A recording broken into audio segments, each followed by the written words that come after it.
Baik, kalau ada yang Tanya nih, ada langsung. Ya. ada kertas ataupun pertanyaan, kami berikan 3 orang penanya terlebih dahulu. Baik, 1, 2, 3. Ya, sini Pak. Assalamualaikum Tuan Guru. Waalaikumsalam warahmatullahi Ya, perkenalkan nama saya Beni Lubis, Pekanbaru. Pekanbaru. Lubis Pekanbaru. Asalnya Mandailing, Iya. tapi sudah lama di Pekanbaru. Baik. Ya. Ya. Saya mengakui saya belum berilmu dan masih belajar banyak. Pertanyaan saya yang sekarang viral ini, apakah Salafi atau Wahabi itu tidak ada yang benar atau sesuai dengan ajaran kita syariat Islam ataupun Ahlus Sunnah wal Jamaah? Karena saya sering juga pergi mengikuti pengajian-pengajian di Pekanbaru ini dengan beberapa guru, bukan satu guru. Dan yang saya temui itu guru bukan Salafi, dan beliau mengatakan Salafi itu sebenar-benarnya benar kalau yang aslinya. Ya, ya. Oke. Nah, mohon nasihat buat saya Baik. supaya saya tidak bimbang dalam kehidupan ini. Terima kasih. Assalamualaikum warahmatullahi wabarakatuh. Assalamualaikum warahmatullahi. Saya panggil Pak Lubis saja ya. Lubis Al-Mandailingi. Ya. Luar biasa itu Lubis. Baik, bismillahirrahmanirrahim. Alhamdulillah wassalatu wassalamu ala sayyidina Rasulullah ma ba'du. Apakah Salafi itu tidak ada benar-benarnya? Itu pertanyaannya ya. Ya ada benarnya lah Pak. Masa nggak ada benarnya? Ya. Cuma mereka memonopoli kebenaran, itu aja masalahnya. Adakah kebenaran di Salafi? Ada, tapi mereka menganggap mereka paling benar. Coba dengar taklim-taklimnya. Bukan, gak usah dengarkan saya, dengarkan mereka aja. Nanti kalau saya ngomong disebut memfitnah lagi ya. Ya, antum sudah tahu semua. Ya. Gak usah bab akidah, bab jenggot sama sarung aja udah repot kita ngomong sama mereka ya. Gak bisa dibilangin. Udah kita bacakan hadis Sahih Bukhari, hadis pertama Kitabul Libas, bahwa Nabi SAW salat kusuf, yajurru thawbah, sarungnya di bawah mata kaki, pakaiannya di bawah mata kaki. Hadis keduanya hadis Abdullah bin Umar, dihadiri oleh Abu Bakar, bahwa Abu Bakar ketika mendengar Nabi mengatakan Allah tidak memandang kepada orang yang jarra ya, yang memanjangkan sarungnya khuyala karena merasa takjub dan sombong.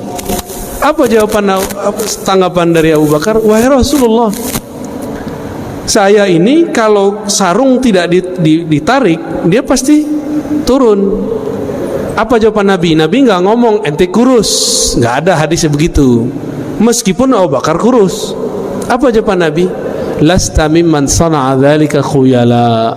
Kamu tidak melakukan itu karena sombong. Nabi nggak ngomong kamu kurus saya Abu Bakar. Tapi mereka sekarang ngeles, udah jelas hadisnya nggak ngomong begitu. Nah, tapi ingat, saya tidak pernah membenci Salafi. Ya, saya nggak pernah benci Salafi Pak. Bahkan imamnya Salafi itu Ibnu Taimiyah itu saya cinta sekali itu. Cuma saya kritik. Kita kalau cinta apapun karya dia kita baca kan, maka kita bisa membedakan Ibnu Taimiyah yang sangat cenderung kepada tajsim, lalu Ibnu Taimiyah yang cenderung kepada tasawuf. Itu ada perbedaannya. Jadi kalau mereka buat Imam Asy'ari 3 periode, Ibnu Taimiyah ada 2 periode Pak. Bukan 3 periode presiden. Periode terakhirnya jadi sufi dia. Itu teksnya jelas, imamnya jelas, kalamnya jelas, bukunya jelas. Nggak perlu pakai persepsi-persepsi, teori-teori. Yang ngomong langsung Ibnu Qayyim, ya, bukan Ar-Razi yang ngomong. Terus masalahnya apa dengan Salafi? Ya masalahnya mereka bikin masalah Pak. Apa masalah yang mereka bikin? Kita biasa-biasa aja pakai kunut, dia masalahin gitu. Bagi kita orang nggak kunut masalah nggak? Nggak masalah, ya. Ini Pak Lubis motong jenggot, bagi kita nggak masalah, bagi dia masalah Pak. Ya. Jadi dia mempermasalahkan yang kita nggak masalahkan. Kita kalau ada orang meninggal, kita bacakan doa sembari bacakan ayat, yasinan, tahlilan. Bagi kita masalah nggak? Bagi dia masalah. Dia yang cari-cari masalah. Ini mau Rabiul Awal, kita cinta Nabi. Nanti dia cari-cari masalah. Apa masalahnya? Maulid Nabi itu pertama kali dibuat oleh Syiah. Loh, mana ada riwayatnya begitu? Ya. Maulid Nabi itu Nabi sendiri yang maulidan. Beliau puasa setiap hari Senin, ya nggak? Lalu dia nggak pakai sejarah kita, dia pakai sejarah dia buat-buat sendiri. Tadi lucu tuh ngobrol sama Kiai Idrus. Salafi itu kan mengkafirkan Syiah, Pak. Benar nggak? Giliran masalah maulid, mereka percaya sama orang Syiah bahwa Syiah lah yang pertama buat maulid. Loh, suka-suka dia ya. Itu kita lucu juga dengar Kiai Idrus tadi itu. Mumpung belum tahun politik, Pak, jadi kita ketemu dulu dengan kiai-kiai itu ya. Ntar kalau udah tahun politik, waduh, kiai-kiainya ditarik-tarik ke politik, repot ntar. Mumpung masih adem setahun 2 tahun inilah, ya. Gitu Pak Lubis ya. Jadi kita nggak pernah benci mereka, bahkan kita sayang kepada mereka. Saya punya teman-teman salafi yang baik. Ada Pak, walaupun dia tahu perdebatan saya dengan tokoh-tokoh salafi itu, dia tahu kalau ketemu kita sapa-sapaan, kita salam-salaman, satu soft, biasa. Berarti ada toh yang benar. Ya, kalau banyak nggak Pak? Ya, Bapak masih ingat di Kampar? Ya, itu aslinya begitu Pak. Aslinya begitu. Terus kita masih mau diam. Apa kata dia? NU Muhammadiyah Jamaah Tabligh. Tuh Andi 3 kali lo ngulang itu Pak di sebelum Pekanbaru nih. Ya. Jamaah apa? Tabalik. Iya. Itu aslinya dia ngomong begitu. Dia minta maaf nggak? Enggak. Untuk apa dia minta maaf? Bagi dia memang NU Muhammadiyah sesat. Karena NU Muhammadiyah berakidah Ahlussunnah Asy'ariyah. Bedanya dalam fikih, Muhammadiyah mutaakhirin belakangan tidak terikat satu mazhab, tapi tidak membatalkan mazhab. Prototipenya kan ada tuh Ustadz Adi Hidayat kan, beliau kan nggak anti mazhab, ya kan, nggak anti kan, dan tidak membatalkan mazhab. Jangan-jangan beliau Syafi'i juga kan, tapi Syafi'i jalur yang mana gitu. Gitu Pak Lubis ya, aman, terjawab. Ya, kita biasakan husnuzon kepada siapapun. Tapi kalau diajak kritik, ayo kita balas-balas. Dia hantam kita, dia batalkan kajian kita, masa kita diam Pak? Hak jawab kita ini disebut memfitnah sama dia. Ya suka-suka kamu lah ya, kata orang Jawa apa? Sekarapmu. Ya lanjut. Silakan panitia di kondisiin. Baik.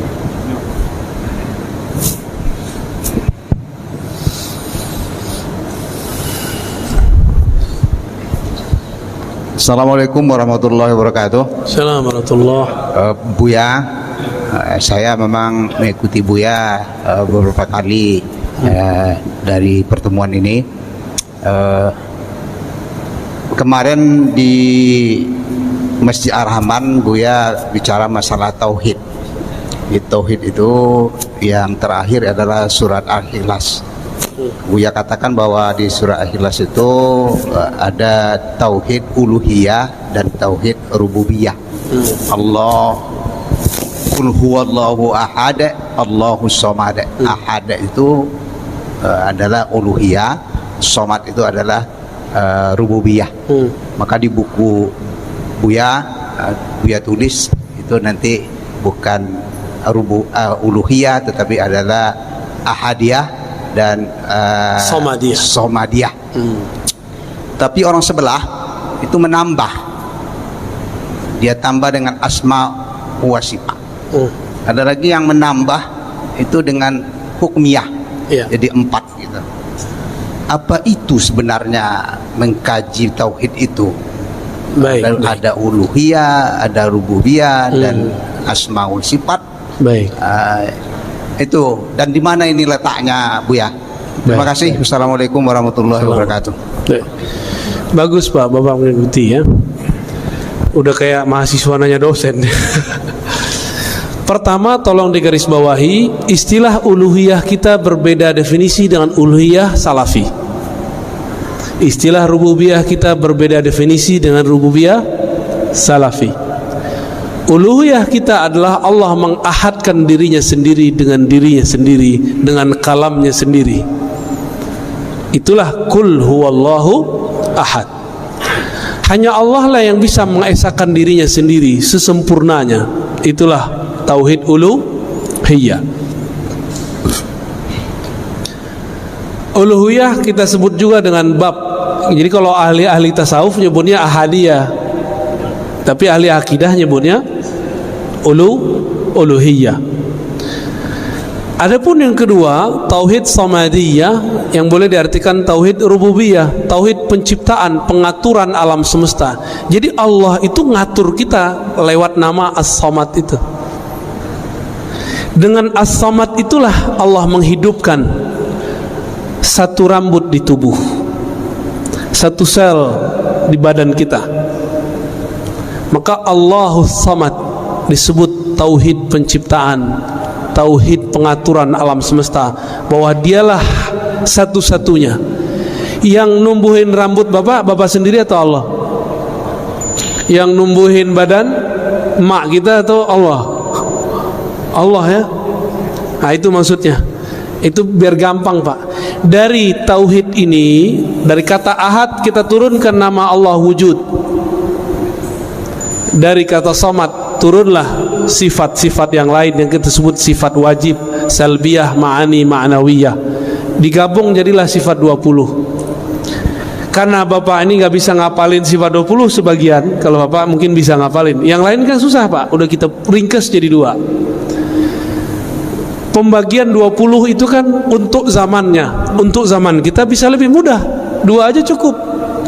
Ahadiyah, samadiyah, atau uluhiyah, rububiyah. Lalu bagaimana dengan tambahan orang yang menambahkan asma wa sifat? Nah, tunggu dulu, kita ganti topik. Uluhiyah rububiyah yang kita maksud barusan ini akidah ahlus sunnah. Sedangkan yang bukan ahlus sunnah tapi mereka mengklaim itulah tauhidnya Nabi, bahkan di buku-buku mereka itu inilah tauhidnya para nabi bahkan sebelum Nabi Muhammad. Lebay gak? Emang para nabi dulu tauhidnya uluhiyah rububiyah asma sifat? Ada gak mereka bagi tauhid? Gak ada kan? Pembagian ini artinya berbeda. Uluhiyah versi Ibnu Taimiyah artinya tiada yang berhak disembah kecuali Allah, disebut tauhid ubudiyah. Adapun tauhid rububiyah sama, tauhid penciptaan alam semesta. Mereka tambahkanlah satu, al-asma was sifat. Ibnu Taimiyah tidak mengerti akidah Asy'ari. Kata dia, Asy'ari hanya meyakini 7 nama atau 7 sifat Allah. Coba tanya ke orang-orang yang berakidah Asy'ariyah, betulkah begitu? Tidak. Sampai sekarang saya yakin Ustadz yang di Pekanbaru juga mengulang kesalahan yang sama, menuduh kita aswaja ahlus sunnah hanya meyakini 7 sifat. Terus kita komentari gimana? Sotoy loh gitu ya. Tahu nggak sotoy? Sok tahu. Mana ada akidah ahlus sunnah cuma menetapkan 7 sifat. 20 sifat itu pun itu hanya rumusan-rumusan supaya gampang, disebut dengan ummahatus sifat. Sifat Allah itu banyak, diringkas biar mudah. Di akhir zaman ini ribet ngajarin 20, saya ajarin aja 2 tuh, ahadiyah sama gampang toh. Mana dalilnya? Itu kan qul huwallahu ahad dalilnya ya.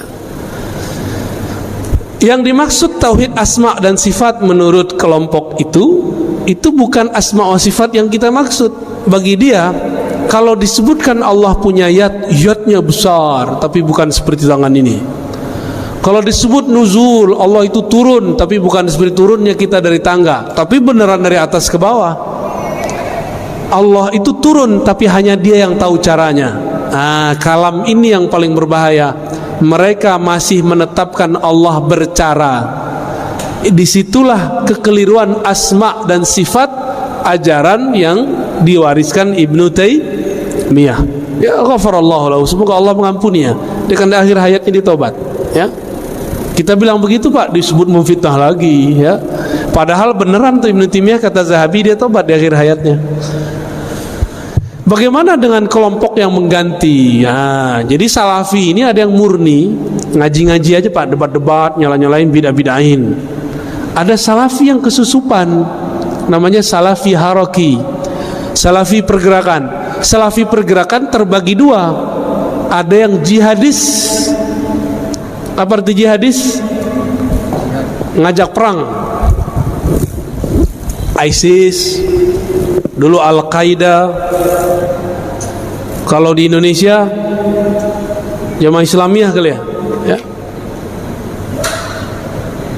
Itu haroki jihadi. Ada yang kedua, haroki siyasi. Harokah tapi pergerakan politik. Maka mereka ada yang jadi partai A masuk ke partai B gitu. Apa akidah mereka? Uluhiyah, rububiyah. Yang ketiga itu tauhid mulkiyah atau hukmiyah, bahwa pemerintahan di alam semesta di dunia ini harus satu, daulah Islamiyah. Ya bagus sih, cita-cita daulah Islamiyah bagus nggak? Tapi kalau versi mereka saya nggak mau. Ya, daulah Islamiyah yang kita tunggu itu daulah Islamiyah yang nanti akan dibangkitkan oleh Al-Imam Al-Mahdi.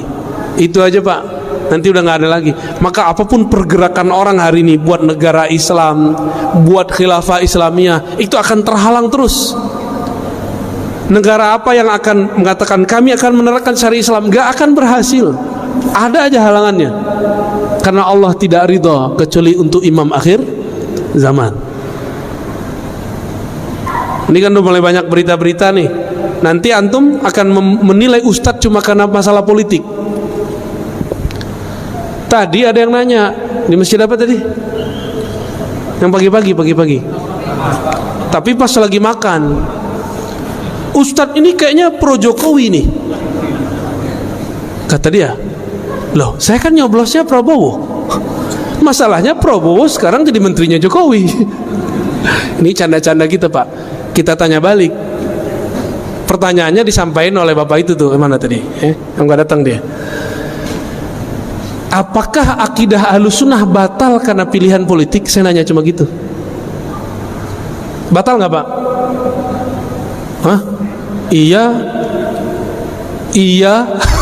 Gimana nih? Bingung mau iyanya.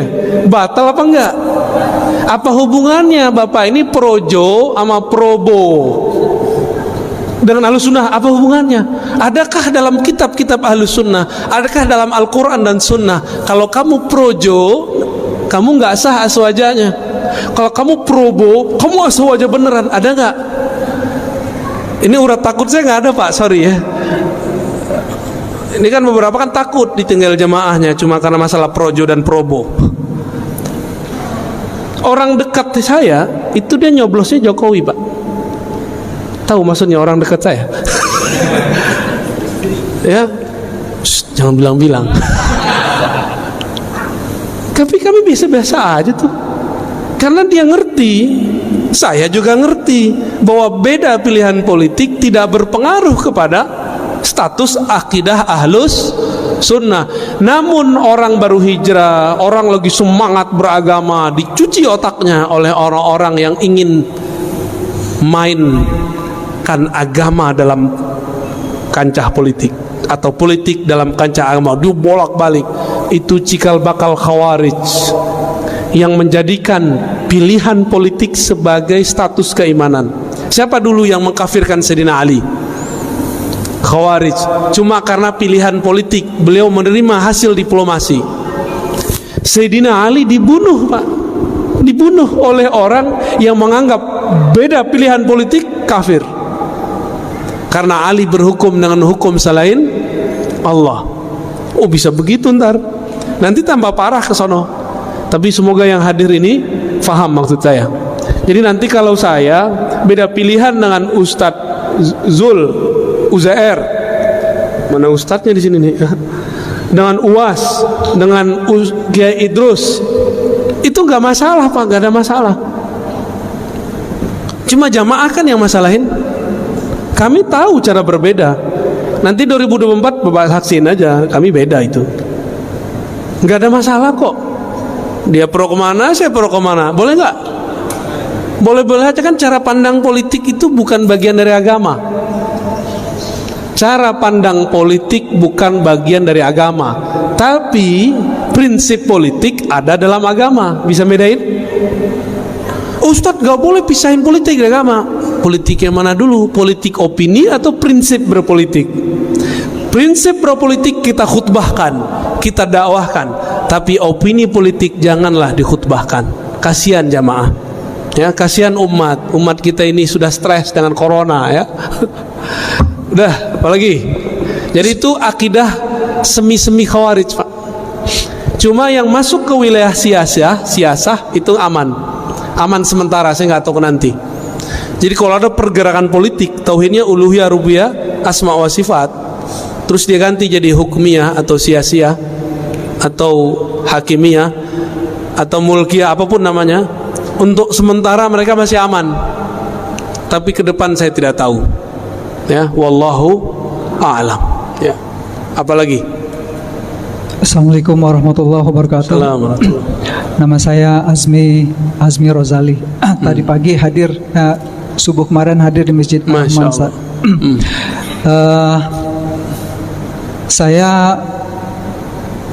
di khutbah tadi menangkap Ustadz memberi stigma tertentu negatif kepada para pesantren hafiz, adik-adik kita yang sedang berjuang untuk menghafal Al-Quran saat ini, Ustaz. Oke.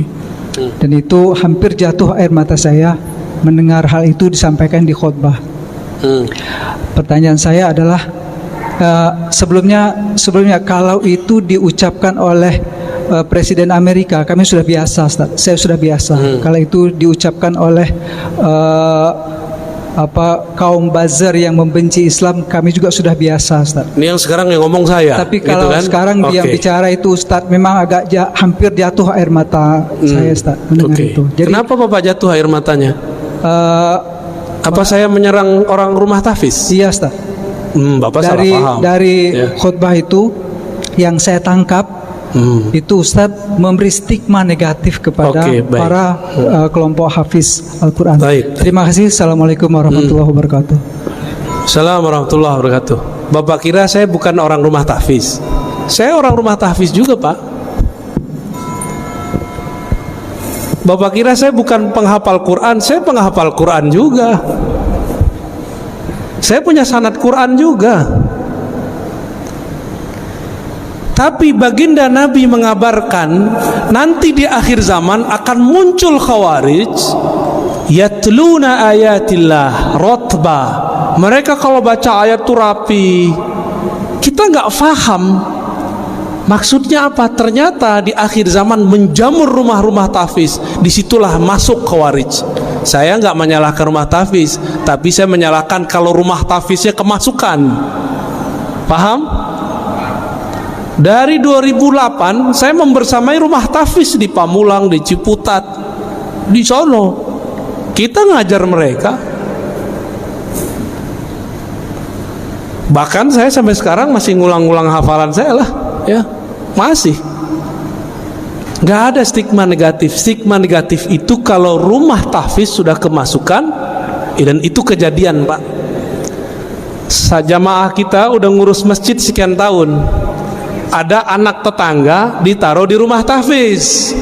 Rumah tahfiz namanya kayak sahabat gitu, ya. Pas Ramadan ada surat dari madrasahnya untuk berceramah berkultum. Apa isi kultumnya? Dari awal sampai akhir menyalahkan amalan di masjid itu. Anaknya baru berumur 9 tahun. Kemasukan nggak? Kemasukan, Pak. Itu di sana, di pusat itu. Saya nggak tahu nasibnya kalau di sini.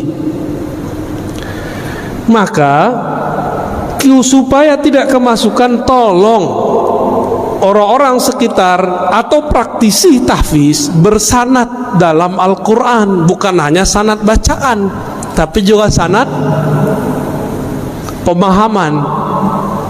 Jadi stigma negatif kita kepada orang yang menyusup kepada rumah tahfiz, bukan rumah tahfiznya. Saya mau tanya, Pak, dari dulu negeri ini sudah ada belum pesantren tahfiz? Bapak jujur, sekarang yang buka rumah tahfiz, hafiz gak? Jujur aja Pak, hafiz gak? Rentan gak kemasukan? Itu maksud saya, paham? Kenapa kita kalau mau mengirim anak kita tahfiz nggak dikirim ke pesantren tahfiz? Di mana pesantren tahfiz di Indonesia paling maju? Anak kecil-kecil Pak, kayak gini hafiz 30 juz banyak. RCTI kan baru muncul kemarin sore, yang digawangi oleh Syekh Ali Jaber almarhum. Kalau di Kudus, di Kerapiak, Pangandaran itu udah biasa bocah-bocah kecil hafal Quran. Tapi di Kudus ada syarat ijazahnya, nggak boleh ikut musabakoh, nggak boleh ikut lomba Quran, nggak boleh. Anak-anak kecil hafiz Quran 30 juz, antum percaya nggak? Segede-gede gini. Kelas 6 SD udah ulang sekian kali. Masuk SMP udah belajar qiraat mereka sebagian. Kita ini giliran politik Ustadz nggak boleh ngomong politik, giliran kimia kedokteran Ustadz nggak boleh ngomong. Giliran antum nggak ahli Quran, punya rumah, pengen beramal, nggak percaya sama Ustadz, udah buat aja rumah tahfiz, gaji aja Ustadz. Kita ini siapa bisa gaji-gaji orang? Emang kita bisa menjamin Quran yang kita sebar itu sahih? Ini mohon maaf nih orang-orang kaya ya, antum percaya deh sama Ustadz, percaya sama ulama yang bersanad. Ini ngeliat Ustadz udah curiga dulu ya. Akhirnya rumah tahfiz nggak dilepas-lepas, buat pesantren bangunannya doang. Banyak Pak, saya udah jalan, orang kaya bingung mau beramal, dia buatlah pesantren, judulnya tapi gurunya nggak ada. Dimintalah seorang ustadz ngajar 3 bulan kabur, ganti lagi ustadz setahun bubar semua. Dia kira pesantren itu kalau ada bangunan terus tengahnya ada masjid berkubah terus ada kaligrafi, dia mengira pesantren itu begitu. Pesantren bukan itu Pak. Pesantren itu guru murid, kiai santri, ngaji baru ada bangunan. Kalau orang sok beragama, dia buat bangunan dulu, dia kira bisa bikin pesantren. Paham? Yang ngerti pesantren siapa?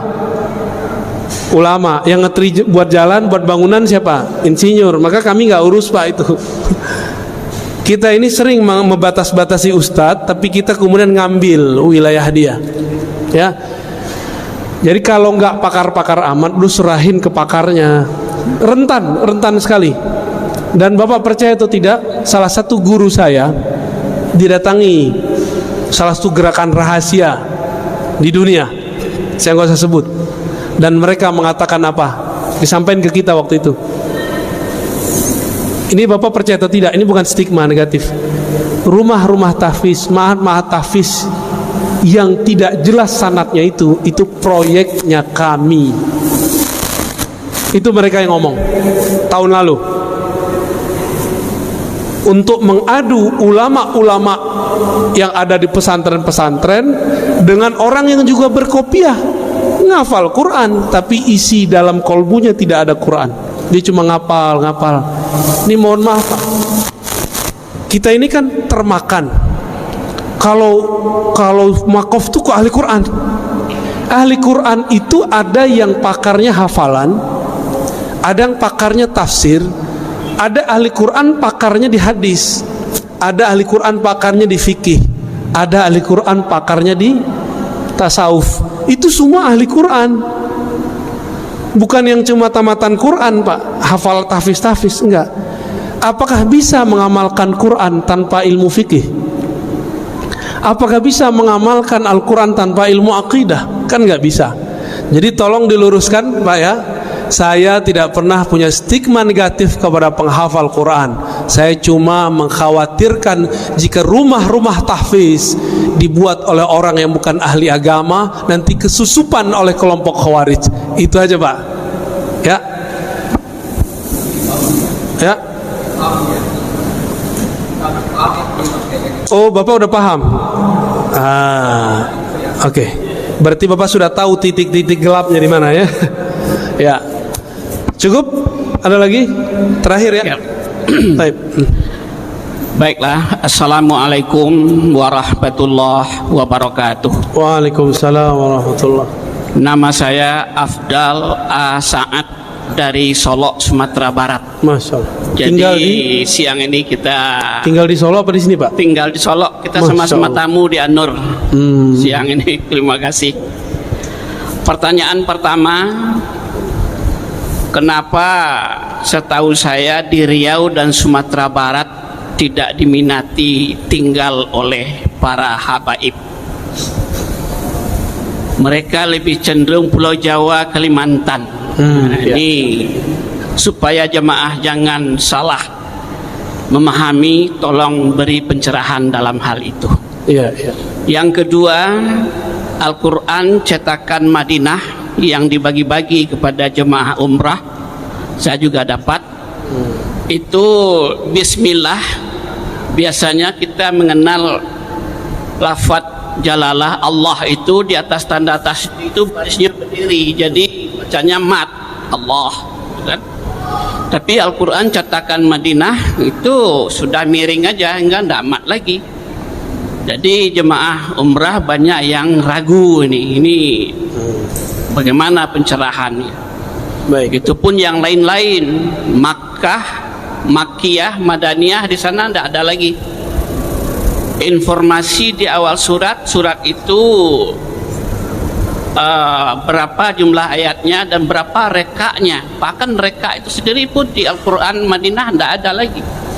Padahal itu batas ruku Nabi. Oke. Ya. Baik, baik. Nah, itu yang kedua. Yang ketiga, maaf terlebih dahulu, kritikan hal. Apa? Kalau keadaan kita sekarang ini, kalau tadi Ustadz nampaknya mempersilakan yang bertanya sebelah kiri dulu, terakhir sebelah kanan. Apa ini kira-kira ada kececer sunnah kita kalau Rasul?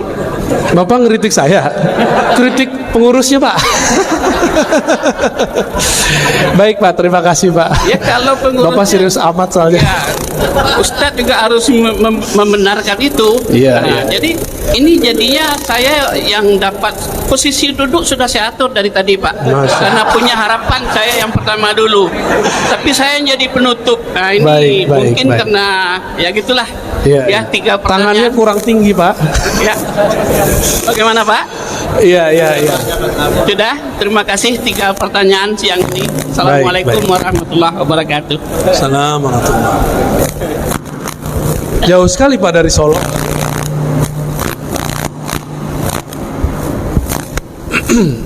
Yang pertama, kenapa sedikit sekali atau tidak ada minat habaib tinggal di Riau dan Sumatera Barat?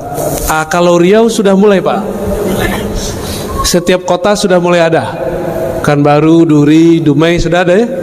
Saya udah ketemu beberapa di, ya udah mulai. Cuma kampung Bapak belum. Kenapa? Nah, ini emang ada persoalan budaya dan ada persoalan yang kedua, ngaji. Budaya orang Sumatera, khususnya Sumatera Barat, Riau, termasuk Aceh ya, Medan juga termasuk sebenarnya. Itu budaya egaliter. Tahu budaya egaliter? Kita itu setara. Ente Habib, lah ente kan juga manusia, ya gitu orangnya. Yang paling repot di Sumatera Barat, semua suku harus ke ibu, bukan lewat bapak. Sedangkan habaib lewat bapak. Maka banyaklah yang wajah-wajah zuriat Nabi di Sumatera Barat, tapi dia nggak punya suku lagi, namanya nama-nama orang Minang, Pak. Nama-nama orang yang sudah biasa lah. Nggak nama Habib lagi, nggak ada lagi Segaf, nggak ada lagi Atos, nggak ada. Yang bertahan cuma di daerah Pariaman. Itu pun perdebatan sanatnya juga lumayan panjang. Tuangku CD itu ya, CD fulan ya. Tapi Bapak kalau ke Jambi, di Jambi masih banyak. Ada kampung, apalagi di Palembang, itu banyak sekali. Habib-habib di Betawi itu dari Palembang kebanyakan ya. Bahkan ada yang berapa dari pesisir Aceh ya. Baik. Kenapa? Karena tadi budaya. Yang kedua, nggak ngaji bab tentang zuriat Nabi Sallallahu Alaihi Wasallam. Ini saya pernah menyampaikan hadis tentang menghormati zuriat Nabi di depan tokoh MUI dari kampung saya, Pak, dari Payakumbuh. Apa kata dia? Kamu kalau baca hadis ini nih, kamu akan dituduh Syiah. Loh, kenapa, Pak? Ini kan hadis Sahih Muslim. Dia bingung. Emang Sahih Muslim? Kita bacain hadisnya. Nabi mengatakan, inni tarikum fikum tsaqalain. Aku tinggalkan kepada kamu dua beban, dua wasiat. Pertama kitabullah, yang kedua ahlu baiti. Hadis yang masyhur, taraktu fikum amrain, ya kan? Itu hadisnya nggak sampai derajat sahih. Kitab Allah wa sunnati, ya. Itu hadisnya tidak sampai derajat sahih, cuma riwayat Ibnu Abi Syaibah. Yang sahihnya apa? Ada di riwayat Imam Tirmizi, taraktu fikum amrain atau saqalain atau syai'ain. Pertama kitab Allah, yang kedua ahla baiti itrati. Giliran hadis begini, orang-orang yang ngaku Ustadz Sunnah nggak mau baca, Pak, dia nggak mau dia baca. Aku tinggalkan bagi kalian dua wasiat. Pertama kitab Allah, yang kedua terahku, keturunanku, ahlu baitku. Maka hadis ini mulai saya sebarkan. Silakan antum tuduh saya apa aja, yang penting saya ikut Rasulullah Sallallahu Alaihi Wasallam. Maka cinta kita kepada ahlu bait beda dengan cintanya Syiah kepada ahlu bait.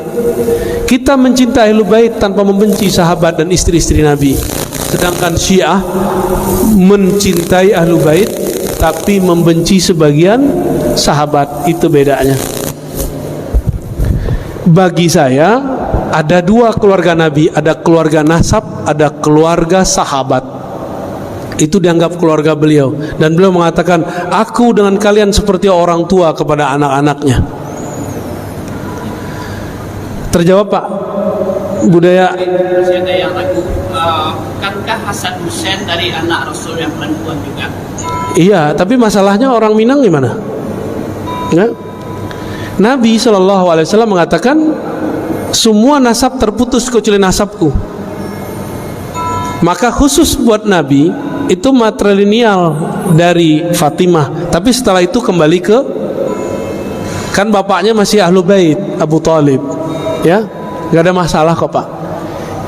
Kalaupun anggap nih matrilineal, emang nggak sah tuh nasab ke ibu, berarti bapak batal sebagai orang Solo, kan? Ya, oke. Ciri-ciri tentara Dajjal di akhir zaman tidak percaya zuriat Nabi. Kenapa? Imam Mahdi itu zuriat Rasulullah SAW. Nanti dia muncul, nggak mungkin, keturunan Nabi udah habis. Ada gak yang ngomong begitu? Dia nggak sadar ngomong begini itu udah ditandain sama Dajjal. Dia langsung, wah, ini panglima gua nih, ya. Hati-hati, Pak. Hati-hati, Pak. Cinta ke keluarga Nabi, benci ke sahabat Nabi, sama. Nabi juga nggak suka. Itu dimanfaatkan juga oleh Dajjal ntar, ya. Yang kedua tentang Quran Madinah. Bapak kalau nggak suka pakai Quran cetakan Kudus saja, Pak. Ya, nggak usah dimasalahkan. Itu masalah tadi huruf segala macam itu ada ilmunya, namanya Rasam Utsmani. Rasam Utsmani itu ada mazhab-mazhabnya. Kalau tidak paham nggak usah dikritik. Ya, udah belajar belum Rasam Utsmani? Nggak belajar? Ya udah, ini nggak usah kasih tahu. Kenapa dalam huruf kita, ya, kita coba kita lihat Bismillah, alifnya di depan nggak? Bener. Padahal aslinya ba ketemu alif, tapi alifnya ditaruh di depan. Itu ilmu rasam. Karena seorang ahli rasamnya dulu ahli tasawuf, dia mengerti ilmu hakikat bahwa alif tidak boleh didahului oleh ba. Tetap bacanya Bismillah, bukan Bismillah. Terus apa lagi? Quran yang kita pakai di Indonesia itu dulu Rasam Ismaninya kebanyakan yang sudah berkembang di India. Jadi Quran yang ini nih Pak, ini pada pakai Quran ini kan kebanyakan ini dulu di India. Alhamdulillah di daerah Kudus, di daerah Jawa Tengah berkembang khat. Santri-santri itu muda-muda itu mereka punya hobi menulis Quran, tulis tangan. Sampai sekarang masih ada. Makanya Bapak tolong kalau mau anaknya ahli Quran jangan nanggung-nanggung, langsung taruh ke Kudus sono. Di situ banyak Pak pesantren-pesantren nanti, silakan ke sono. Sanadnya bersambung kepada Rasulullah Sallallahu Alaihi. Atau teman-teman kita yang baru pulang ketemu Syekh Aiman Suwaid, ya, Syekh Aiman Suwaid ada yang tahu nggak? Yang tahu mungkin imam kita doang tadi ya. Syekh Aiman Suwaid ulama Syam, dia tinggal di Jeddah, dia buat daurah-daurah kemana-mana. Itu teman-teman kita tamatan Mesir, tamatan Yaman, tamatan Syam, itu banyak yang berguru kepada beliau. Qurannya bersanad karena beliau akidahnya Ahlus Sunnah, Asy'ariyah dan bermazhab Syafi'i. Jadi Bapak nggak usah baca itu Pak. Emang orang di Madinah mau buat khat itu sembarangan? Enggak, itu ada ilmunya. Dan memang berbeda khatnya orang Hindi, rasamnya mushaf orang India yang turun ke Indonesia dengan khatnya orang Madinah. Itu beda, ya. Jadi tolong jangan dimasalahkan. Nih Qurannya udah ganti nih. Cukup Pak. Yang terakhir kok mulai dari kiri, itu urusan panitia Pak ya. Bisa legalkan nampaknya tadi. Loh saya nggak ngeliat Bapak kok. Tangannya kurang tinggi Pak. Maaf Pak ya. Cukup. Kata Mr. Adam udah nggak boleh. Ini keturunan Nabi Adam ini. Baik, saya rasa cukup. Mohon maaf, ini sambil serius terus dibawa canda ya. Jangan serius-serius amat, jangan juga terbawa canda ya. Mohon maaf kalau ada yang tersinggung, tersenggol. Saya tidak bermaksud menyinggung siapa saja, tapi memang saya begini adanya. Mohon ridhonya, mohon dibuang kalau ada rasa kesal. Saya pun membuang kalau ada rasa tersinggung.